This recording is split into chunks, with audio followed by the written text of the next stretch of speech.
안녕하세요. 철투의 김철호입니다. 수술하기 전에 찍는 마지막 영상이 될 것 같고요. 비트코인 반감기에 대해서 말씀을 드려볼까 합니다. 제가 작년 5월 2일에 비트코인 3차 반감기를 앞두고 이런 글을 홈페이지에 올렸었습니다. 비트코인 반감기 1년 전과 1년 후에 가격이 오르는 경향이 있다라는 내용이었습니다. 일단 차트상으로 보면은 그런 현상이 1차와 2차 반감기 때 보여졌었고요. 이러한 원인은 비트코인을 채굴할 때 새로운 장비라든지 전기 요금 이런 것들이 이제 고정적으로 지출이 되는데, 채굴되는 비트코인 수량은 반으로 나눠진다라는 거죠. 그렇기 때문에 그 채굴하고 있는 현상을 유지하려면 최소한 2배는 올라야 되는 겁니다. 이제 채굴되는 비트코인이 이제 반으로 줄었으니까요. 가격은 2배로 늘어나야 현상 유지가 되는 거죠. 그래서 이 3차 반감기를 얼마 앞두고 한 1년 전과 이제 비교를 해봤습니다. 3차 반감기 이전 1년은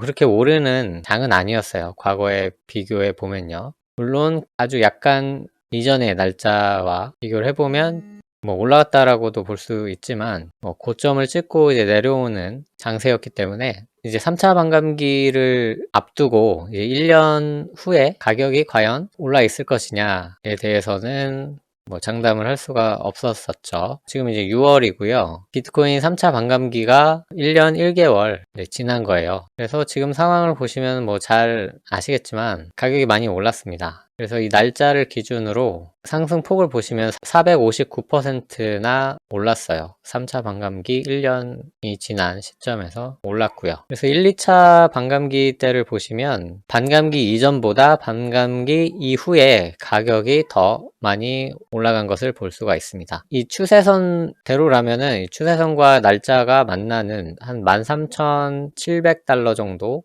가격이 적어도 오지 않을까라고 예상을 했던 거고요. 그런데 이 가격은 한 6개월 정도 만에 도달을 했었고, 그 이후로 엄청난 상승을 보이면서 제 예상보다 더 많이 올라갔죠. 65,000까지도 갔었었고요. 지난 반감기를 보시면 반감기 이후에 최고가가 이전 최고가를 뛰어넘는 그런 현상을 계속 보여줬습니다. 1차 반감기 이후에 최고점을 2차 반감기 이후에 뚫어주는 모습을 보였고요. 3차 반감기 때도 그 직전의 고점을 또 뚫어주는 모습을 보였습니다. 그래서 우리가 예상해 보건대 4차 반감기가 2024년 예정이 되어 있는데, 그렇다면 이 제 4차 반감기 이후의 가격은 이 3차 반감기에서 이제 고점을 찍은 이 가격보다는 더 올라가지 않을까. 그래서 대략 이 고점 추세선을 그려봤을 때 10만 달러 정도는 이제 도달하는 것으로 나오긴 하거든요. 어디까지나 예측이긴 합니다만, 그러면 이제 우리나라 기준으로 해서는 1억 1천만 원 정도, 이때 만약에 또 프리미엄이 붙는다면은 그 이상도 가능하다라고 좀 예상을 해볼 수 있을 것 같습니다. 물론 어디까지나 예상이고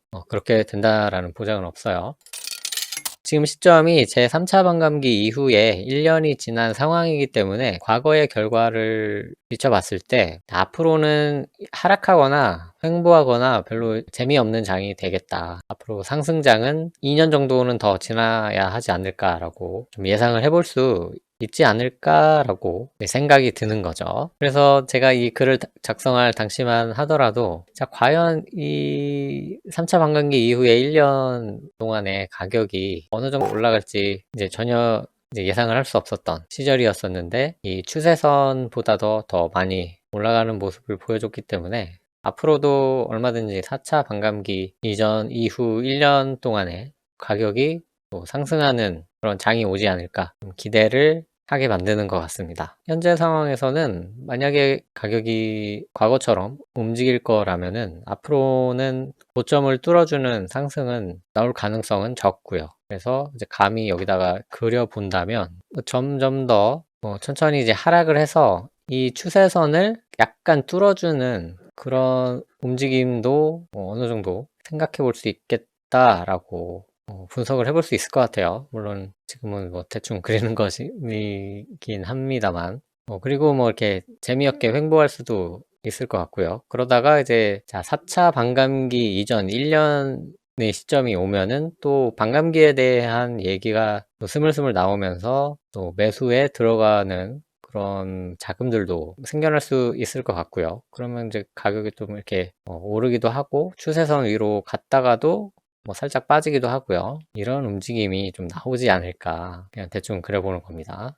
그래서 천천히 이렇게 스물스물 올라가다가 이제 4차 반감기가 오고 나서는 좀 더 관심이 많아지면서 또 이렇게 크게 한번 이렇게 쭉 올라가는 그런 멋진 모습도 한번 기대를 하고 추세선도 좀 더 뚫어줬으면 하는 그런 마음도 있습니다. 그러다가 또 이제 4차 반감기 1년이 지나면 또 이렇게 질질질 밑으로 내려가는 대략 이런 모습이 나오지 않을까 감히 한번 예측을 해보는데 뭐 어디까지나 예측일 뿐이고요. 시나리오 중에 하나일 수 있습니다. 뭐 요즘에는 뭐 기관들에서 비트코인을 많이 사기도 하니까요. 이렇게 좀 내려가다가도 이렇게 올라가서 더 이렇게 올라갈 수도 있겠죠.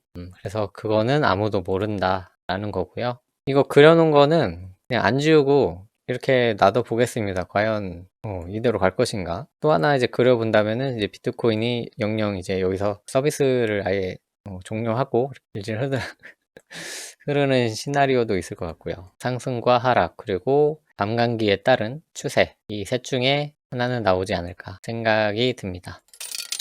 그래서 이 반감기 추세를 조금 더 염두에 두고 투자를 한다면은 적어도 한 2년 정도는 투자하기에 좋은 때는 아닌 것 같아요. 그래서 이때는 조금 자금을 줄이거나 하셔가지고 좀 자금을 지키는, 오히려 또 최근에는 또 주식 시장이 좋기 때문에 또 자금이 그쪽으로 가는 것 같기도 하고요. 제 경험상 그 전에도 비트코인이 이렇게 하락하고 뭐 재미없을 때 주식 쪽에서 소위 이제 전문가라고 하는 사람들이 좀 많이 나왔던 것 같아요. 지금 유튜브 보면은 코인 그 방송하시는 분들이 굉장히 많죠. 이번 시즌 들어서 새로 시작하시는 분도 계시고 그런데 이제 그런 방송들이 이제 하나둘 없어지면서 그러면 이제 뭐가 나오느냐, 이제 주식 전문가라는 사람들이 나와가지고 이제 소위 말하는 뭐 원금 복구라는 그런 멘트를 이제 들고 나오면서 이제는 코인이 망했으니까 이제 주식을 할 때다, 주식으로 와라 하는 그런 시즌이 또 이제 펼쳐질 수 있다고 생각합니다.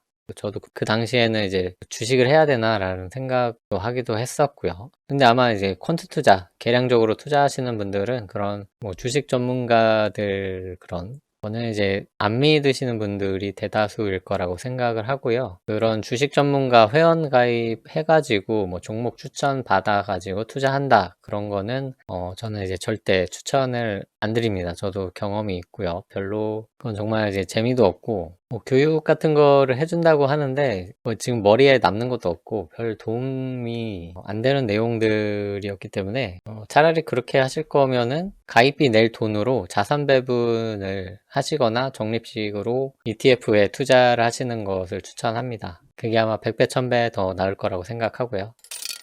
그래서 이 차트는 제가 이제 쉐어링 온을 켜놨습니다. 이 주소로 들어오시면은 아마 이 차트를 복사해서 여러분들이 수정을 하실 수 있을 거예요. 그래서 한번 이렇게 나름대로 분석도 해보시고, 아니면 여기에서 뭐 다른, 저는 이제 반감기 전후 1년 추세를 봤는데 뭐 그게 아니고 뭐 6개월 주기로 찾아오는 그런 뭐 추세가 있는 것 같다 라든지, 아니면은 뭐 반감기가 아니고 뭐 다른 이슈들에 의해서 이런 가격이 또 변동되는 것을 또 찾아볼 수도 있을 것 같고요. 아주 긴 호흡에서 비트코인 가격을 좀 분석해 보실 수 있을 것 같습니다. 지금 차트 이 스케일은 로그 기준으로 되어 있으니까요. 이거를 만약에 그냥 일반적인 레귤러로 보시면은 조금 이상할 거예요. 추세선도 조금 이상하게 나오죠. 그래서 로그로 한번 분석을 해보시면 좋을 것 같습니다. 그래서 2040년 정도가 되면은 채굴이 끝난다고 하죠. 그럼 이 추세선대로 오면 어떻게 되느냐, 2040년쯤에는 월봉으로 보면은 2040년 이쯤인데 거의 뭐 추세선으로 보면은 한 40달러 정도 되어 있네요, 코인이. 이 추세선을 따라 가지고 이렇게 점점 이제 저무는 해가 될 것이냐, 아니면 이렇게 계속 상승할 것이냐, 그것도 이제 긴 호흡에서 한번 분석을 해볼 수도 있을 것 같고요. 만약에 이런 동그란 추세로 포물선이라고 해야 될까요? 이런 추세로 간다면은 이제 한 3년 정도 남은 이 제 4차 반감기가 거의 피크가 될 수도 있겠다. 그렇게 볼 수도 있을 것 같습니다.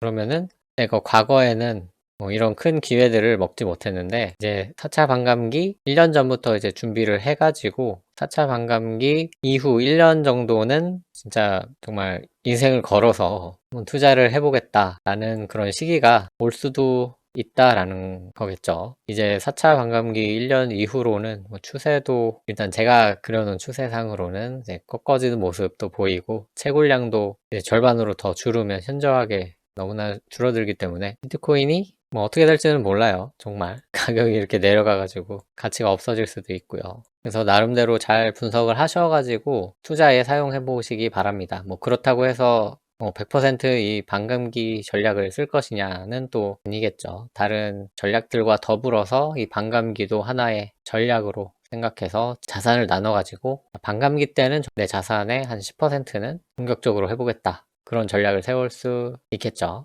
비트코인 반감기에 대해서 짤막하게 현재 상황과 4차 반감기가 왔을 때 과연 어떤 식으로 흘러갈 것인가에 대해서 말씀드렸습니다. 최근에 또 영상을 많이 못 올렸죠.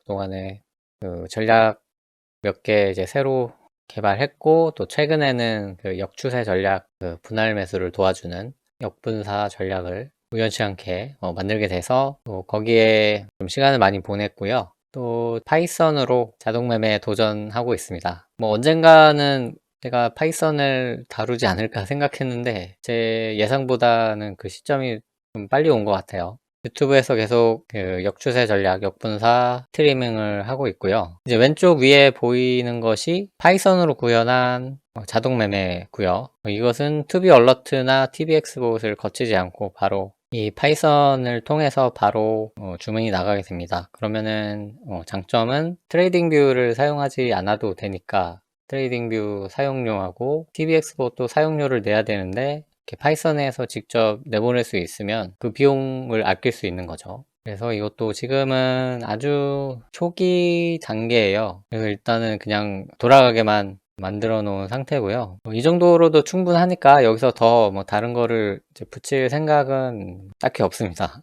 지금 이제 잘 돌아가고 있는 것을 지금 아마 2일차인가요? 3일차인가요? 계속 비트겟에서 돌려보고 있고요. 비트겟에서 이제 카피 트레이딩이 가능하니까 이것도 그냥 단순하게 제 포지션을 따라 하고 싶다 하시는 분들은 또 카피 트레이딩이라는 방식으로 제 전략을 복제할 수도 있겠죠. 그래서 비트겟에서 하고 있고요. 앞으로는 비트겟 뿐만 아니라 바이비트나 바이낸스에서 또 사용하실 수 있게 해볼 겁니다. 앞으로의 숙제가 될 것 같아요. 변동성 돌파 전략이라든지 여러 가지 추세 전략들도 만들어 볼 수 있을 것 같고요. 이거는 아마 트레이딩 뷰에서 전략 만드는 것보다는 이제 훨씬 어려운 작업이기 때문에 만들기야 만들겠지만 이것도 조금 시간은 걸릴 것 같고요. 파이썬으로 구현한 역분사 전략은 역시나 스크립트 멤버십 여러분들께 우선 공개를 할 생각입니다. 정리가 안 되어 있는 상태인데 이것도 며칠 더 테스트를 해보고 빠르면은 이번 달 말, 제가 이제 금요일이 수술인데 아마 일주일 지나서 퇴원을 할 수 있을 것 같고, 밤새서 열심히는 못하겠지만 그냥 하루에 그냥 조금씩 두세 시간씩이라도 해가지고 빠르면은 이제 이달 말에 공개를 할 수 있을 것 같은데, 더 미뤄진다면은 이제 다음 달에, 적어도 7월에는 이 파이썬 코드를 스크립트 멤버십 회원분들께 공개할 생각입니다. 최근에는 역분사 전략에 대해서 굉장히 이제 관심도 많으시고 가입하시는 분들도 많아졌습니다. 그래서 저도 약간의 부담은 느끼고 있는데요. 백테스트가 이제 우상향하긴 하는데 언제나 그 청산 위험은 있으니까 레버리지를 많이 쓰신다던가, 레버리지 2배도 위험한 것 같아요, 이런 잡코인들에 대해서는. 그래서 차라리 그냥 자본금 자체를 늘리시고 레버리지를 없이 가져가시거나 그렇게 하는 방법을 쓰는 게 좋을 것 같습니다. 오늘 준비한 내용은 여기까지입니다. 질문 있으시면 댓글 남겨주시고요. 저는 다음 시간에 더욱 유익한 내용으로 다시 찾아오겠습니다. 고맙습니다.